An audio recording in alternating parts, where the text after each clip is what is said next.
Blaise Compaoré vit en exil en Côte d'Ivoire, où il bénéficie de l'hospitalité du président Alassane Ouattara. Qu'est-ce que vous inspire cette bienveillance de la Côte d'Ivoire à son égard? Je pense que la Côte d'Ivoire, quand même, ne devrait pas recevoir sur son sol quelqu'un qui est recherché par la justice. Surtout que quand on sait que cette personne a été un responsable. Mais faire cela, c'est quand même une manière de favoriser l'impunité aussi des citoyens. Dans l'histoire africaine moderne, peu de femmes ont incarné avec autant de dignité, de discrétion et de courage les valeurs de résistance, de justice et de fidélité aux idéaux révolutionnaires que Mariam Sankara, épouse du capitaine Thomas Sankara, icône panafricaine et président du Burkina Faso de 1983 à 1987, Mariam Sankara n'a jamais revendiqué le devant de la scène. Pourtant, sa vie entière est un témoignage de dignité, de résilience et d'engagement silencieux. Notre peuple, avec tous les peuples du monde, à la conquête de la liberté et du progrès, la patrie ou la mort, nous verrons.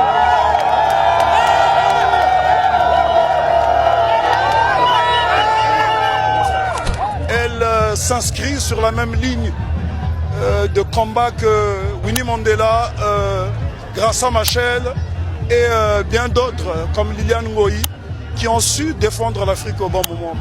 Je crois que cette dame aurait pu accepter l'argent du putschiste et se taire.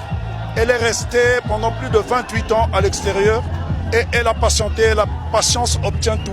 Ce proverbe se vérifie aujourd'hui. Le 15 octobre 1987, lorsque Thomas Sankara est assassiné dans des conditions tragiques, c'est tout un monde qui s'effondre pour Mariam Sankara. J'étais au service et une amie m'a appelé, elle me dit qu'on entend des coups de feu du côté du conseil de l'entente où il était. Ouais, coup de feu, moi de là où j'étais, je ne pouvais pas entendre.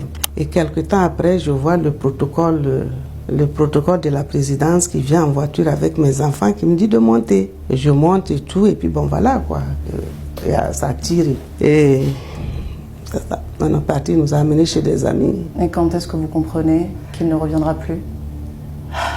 C'est par le soir, par RFI que j'ai entendu. Voilà.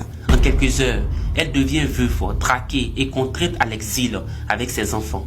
Le régime de Compaoré installe une chape de plomb sur le pays.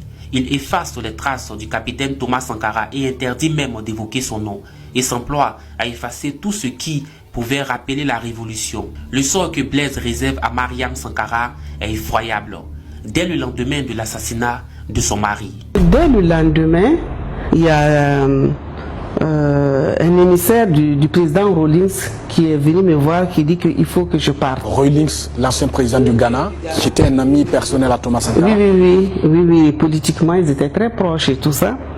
Mais moi je voulais pas, parce que je voulais pas partir comme ça. Pour moi, je suis attachée, j'ai jamais pensé que je quitterais le Burkina. Et puis bon, je voulais pas partir et laisser, pour moi je ne voulais pas partir et laisser mon mari. Et donc je suis restée. J'ai décliné leur offre. Ensuite, il y a eu d'autres personnes. Bon, il y a eu d'autres présidents aussi qui ont essayé. Bon, je suis restée. Ensuite, commençaient les persécutions, commençaient à me persécuter, des fouilles. Les personnes qui venaient me rendre visite, on les suivait pour aller fouiller. Ils allaient jusqu'à casser des pots de fleurs chez des gens pour chercher. Ils cherchaient de l'argent. Voilà. Ils cherchaient des sous, on a fouillé dans mon bureau.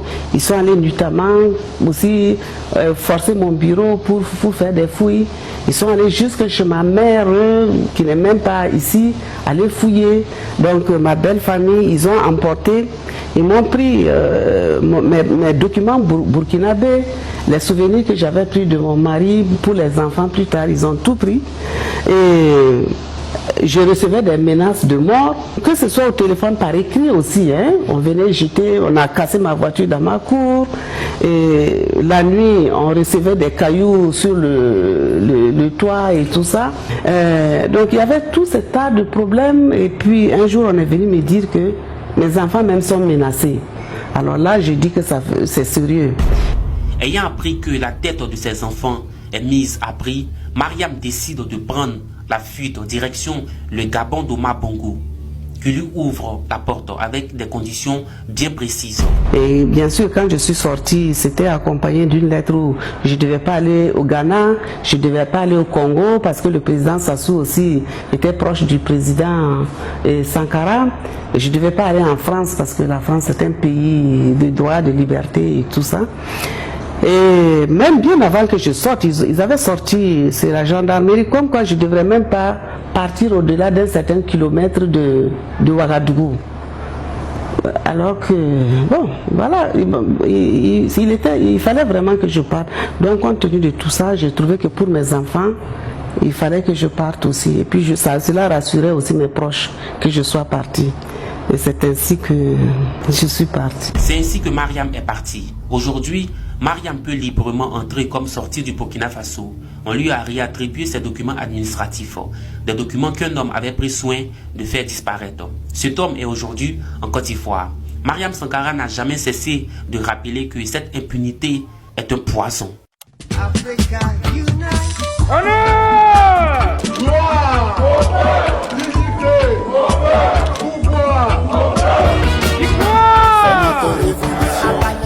Vive l'Afrique unie et prospère. Vive la révolution!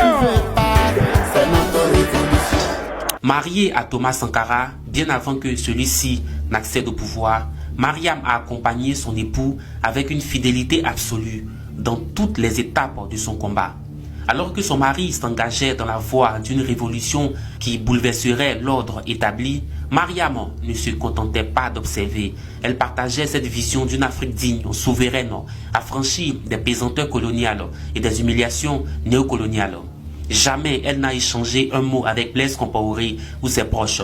Jamais elle n'a été approchée pour des excuses, ni condoléances, ni compassion. Il ne le méritait pas. Il ne méritait pas de mourir de cette manière, surtout de quelqu'un qui a pu s'intégrer dans la famille, qui se faisait passer pour un ami, qui avait même, qui fréquentait, même qui allait, parce que quand il était président, il n'avait pas tout le temps d'aller dans sa famille. Mais lui, Compaoré, il avait l'occasion de partir. Même au palais, il venait. Moi, quelquefois, il m'arrive de revenir du travail. Quand je rentre chez moi, je viens trouver que Compaoré sort. Il sortait de la maison, il est rentré, il s'est servi, il a mangé, il est reparti. C'était comme chez lui. Est-ce que pendant les 28 ans, vous avez échangé une fois avec le président Compaoré? Non, pas du tout, pas du tout. Je n'ai pas cherché, il n'a pas cherché non plus. Et son épouse, Chantal? Non, pas du tout. Il y avait d'autres militaires aussi qui étaient très proches, par exemple Gilbert Diendéré. Est-ce que vous avez échangé? Jamais. Personne du Sérail n'est venu une fois vous présenter les condoléances? Non, jamais.